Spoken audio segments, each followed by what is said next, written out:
ప్రతి దానికి నా దగ్గర ప్రూఫ్ ఉంది. నేను లీగల్గా ప్రొసీడ్ అవుతా. నాకు భయపడాల్సిన అవసరం కానీ ఏమీ లేదు. ఖచ్చితంగా నేను లీగల్గానే ప్రొసీడ్ అవుతాను. అవుతున్నా కూడా ఆల్రెడీ. నా దగ్గర ప్రతి ప్రూఫ్ ఉంది. ఇప్పుడు వాళ్ళు చేసిన అందరి మీడియా ముందు చేసిన ఎలిగేషన్కి దేనికన్నా సరే మీరు ఇన్ని రోజులు మాట్లాడే మాటలు విన్నారు, కానీ ఏ రోజన్నా ఒక ప్రూఫ్ అడిగారా? ఆ ప్రూఫ్లు వాళ్ళు చూపించాల్సింది చూపిస్తున్నారు. ప్రూఫ్లు వాళ్ళు చూపించలేదంటే ప్రూఫ్లు వాళ్ళు మేము కోర్టులో చూపించుకుంటాం అన్నారు. అంటే నేను మళ్ళీ చెప్తున్నా, దయచేసి I respect all you people, please don't talk about the topic. Cinema గురించి మాట్లాడుకుందాం. లేదు లేదు, ఫస్ట్ ఇది అయిపోయాక సినిమా గురించి మాట్లాడదాం. సినిమానే, దానికేం ప్రాబ్లం లేదు. అంటే మెయిన్ ఎలిగేషన్ ఏంటంటే మీరు లివింగ్ టుగెదర్ అనేదే మెయిన్ ఎలిగేషన్. నేను ఫస్ట్ డే ఆవిడ వచ్చి మాట్లాడిన రోజు ఫస్ట్ డే వచ్చి మీడియా అందరితోనే మాట్లాడాను. నేను ఆ రోజు చెప్పిన దాంట్లో ఏ అబద్ధము లేదు, ఇప్పుడు కూడా ఏ అబద్ధము చెప్పట్లేదు. అబద్ధం చెప్పాల్సిన అవసరం కూడా నాకు లేదు. ఆ రోజే వచ్చి ఇప్పుడు నేను ఆ రోజు ఆవిడ బయటకు వచ్చి మాట్లాడిన దగ్గర నుంచి ఈ రోజు దాకా నేను బయటికి రాలేదు, మాట్లాడలేదు అంటే మీరు అడగచ్చు. నేను వచ్చి మాట్లాడాను, అందరి మీడియాతోనే మాట్లాడాను, అందరితోనే మాట్లాడాను, అందరికీ చెప్పాను. ఆ రోజు చెప్పింది మొత్తం పచ్చి నిజం. నేను చెప్పిన ప్రతిదానికి కూడా ప్రూఫ్ ఉంది. అది దాటి కూడా ఇంకా చాలా ప్రూఫ్లు నా సోదరుడు శేఖర్ భాష తీసుకొచ్చాడు. నా దగ్గర కూడా ఇంకా చాలా ఉన్నాయి. అందులో వేరే వాళ్ళ పేర్లు అవి డీటెయిల్స్ ఉన్నాయి కాబట్టి వాళ్ళ గురించి బయటపెట్టడం ఇష్టం లేక నేను అవి కూడా బయటపెట్టట్లేదు. నేను ఏది బయటపెట్టలేదు నేను. అండ్ ఆల్సో మళ్ళీ చెప్తున్నాను, నాకు ఆవిడకి వ్యతిరేకంగా ఏమీ లేదండి. నేను తప్పు కాదు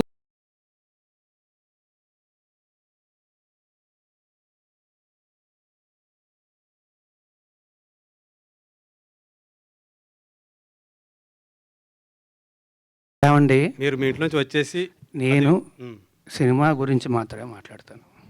దయచేసి అందరినీ రిక్వెస్ట్ చేస్తున్నాను. కాదు, ఇది ఒక అమ్మాయికి సంబంధించిన విషయం. అమ్మాయి ఇప్పుడు కొంత పబ్లిక్గా వచ్చిందంటే ఆ అమ్మాయి కూడా సఫర్ అవుతుందంటే కదా. పోలీస్ కేసు పెట్టింది, మీ పైన మొత్తం కూడా పెట్టింది. ఆ అమ్మాయికి మీరు అబార్షన్ చేయించారనేది ప్రూఫ్స్ కూడా సహా చూపించారు. పోలీస్ కేసులో ఎందుకు లేదండి అది? ఆ సెక్షన్ ఎందుకు లేదు? ఆ అబార్షన్ సెక్షన్ ఎందుకు లేదు పెట్టిన ఎఫ్ఐఆర్లో? ఈ రోజు దాకా మీరు బయటికే రాలేదు కదా. ఇదే కదా ఫస్ట్ టైం అమ్మాయి కేసు పెట్టింది కానీ అమ్మాయి మీడియా ముందు కదా వచ్చింది. పోలీసులు చుట్టూ మైక్ ఇస్తారు, అరవకర్లా కాదండి, మైక్ ఇస్తారు. రాజతరణ్ గారు ఆయన అరుస్తున్నారు. ఓకే, సారీ, నేను క్లియర్గా చెప్తా. తప్పించుకొని తిరగలేదండి. నేను అయ్యాను,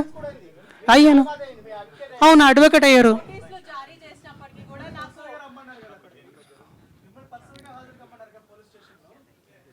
నేను వాళ్ళు నాకు నోటీసులు ఇచ్చారు, నేను తిరిగి రెస్పాండ్ అవ్వాలి, నేను అయ్యాను.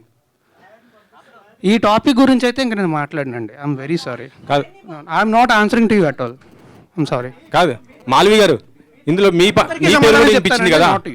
మీ రియాక్షన్ ఏంటి? మాల్వి గారి రియాక్షన్ ఒకసారి తీసుకుందాం. మీరు చెప్పండి, మీ పేరు మీద వచ్చింది, మొత్తం మీ ఇద్దరి మధ్య అమ్మాయికి సమస్య అనేసి చెప్తుంది. అసలు ఏం జరిగింది ఏంటి అసలు? మీరు అమ్మాయి వాయిస్ రికార్డింగ్ మొత్తం అన్నీ కూడా బయట పెడుతున్న పరిస్థితి ఉంది ఇప్పుడు.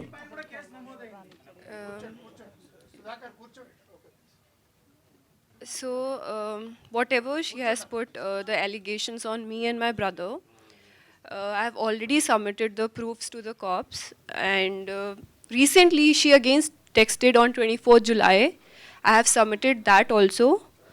And they are taking the legal action against it. That's all I want to say, because we have not done anything wrong. My family, we never met her, we never seen her in real. So I don't know who is she, why she is doing that. And recently she got connected with those people who are criminals, who stalked me, who stabbed me in 2020. So for me, being a girl, I advised her not to be in touch with those people, but still she did that. So for me, she is one of them and she is a criminal for me. And I really don't want to say anything against her, but everything will proceed legally, and that's all. That's all I want to say. రాజా అంటే తను ఇప్పుడు ఎక్కడికి వెళ్తుంది అంటే లావణ్య నేను ఎవరు అడుగుతున్నారో చెప్పండి. ఇప్పుడు మీరందరూ కూడా దయచేసి రాస్తారు అక్కడ నుంచి పెట్టండి, మా ఇద్దరిని మాట్లాడుకోనివ్వండి ఒక నిమిషం. మరి 10 సంవత్సరాలు ఉన్న మనిషి ఒకసారిగా నన్ను మాట్లాడనివ్వకుండా చూడనివ్వకుండా చేస్తున్నారు.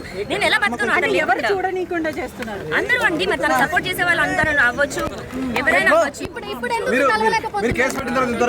లేదండి, ఫోన్ అన్ని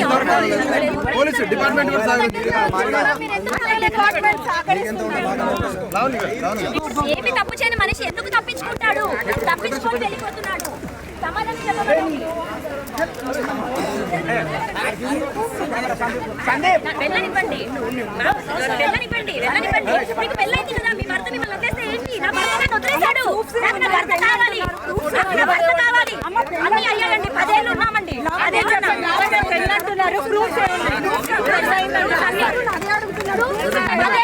నాతో, 10 ఏళ్ళు ఉన్నాడు. మీకు తాళి కట్టడం వీడియో కానీ ఫోటో కానీ అట్లాంటివి ఏమైనా ఉన్నాయా చెప్పండి.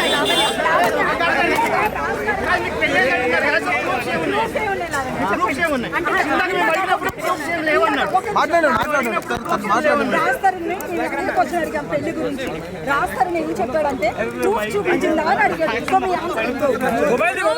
మేమిద్దరం లవ్ మ్యారేజ్ చేసుకున్నాం, మేమిద్దరం మాత్రమే ఉన్నాం. మేము పెళ్లి చేసుకున్న 3వ నెలకి మేము పెళ్లి చేసుకున్న సెల్ఫీస్ ఉన్నాయి, సబ్మిట్ చేయడం జరిగింది. పెళ్లికి సంబంధించినవి గుడిలో నా మెడలో తాళి ఇలా కట్టినప్పుడు మేము ఇద్దరం దిగిన ఫోటో ఉంది, అది సబ్మిట్ చేయడం జరిగింది. అవి సబ్మిట్ చేయడం జరిగింది. 10 ఏళ్ళు నాతో ఉన్నాడు, అదే పెద్ద ప్రూఫ్ అండి. అన్ని ఉన్నాయి, చేసేసామండి, అన్ని సబ్మిట్ చేసాము, అన్ని చేసాము. కేసు అయింది, ఎఫ్ఐఆర్ అయిందండి. ఇప్పుడు నాతో నిన్న పడుకున్నాడు, నాతో నిన్న తిన్నాడు, నాతో అబార్షన్, అవన్నీ పెట్టాల్సిన అవసరం లేదండి. అవి ఏం జరిగాయో అవి మేము కోర్టుకి ఇచ్చుకుంటాము. అవును, డెఫినెట్ గా 2 సార్లు చేయించాడండి. పిల్లలు అప్పుడే వద్దు అని 2 సార్లు చేయించాడు.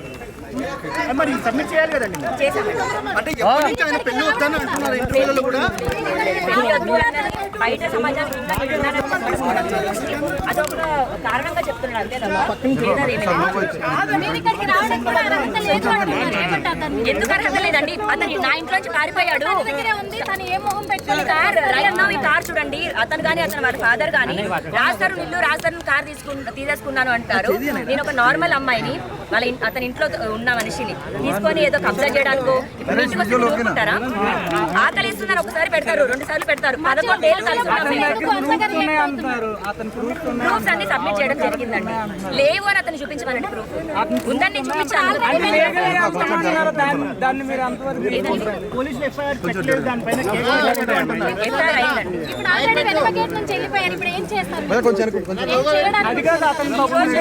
ఎఫ్ఐఆర్ అయిందండి. ఈ రోజు తప్పించుకుంటే రేపు దొరుకుతాడు కదండి, రేపు వెళ్తాను. అతను నాకు సమాధానం చెప్పనంత వరకు నేను వదలను.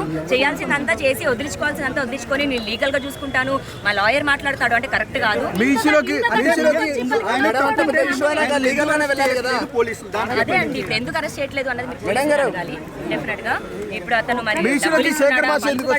అన్నది నాకు తెలియదు. నేను ఒక కామన్ అమ్మాయిని, నేను బయటకు వచ్చి న్యాయం కోసం పోరాడింది, మీడియా హెల్ప్ తీసుకుంది.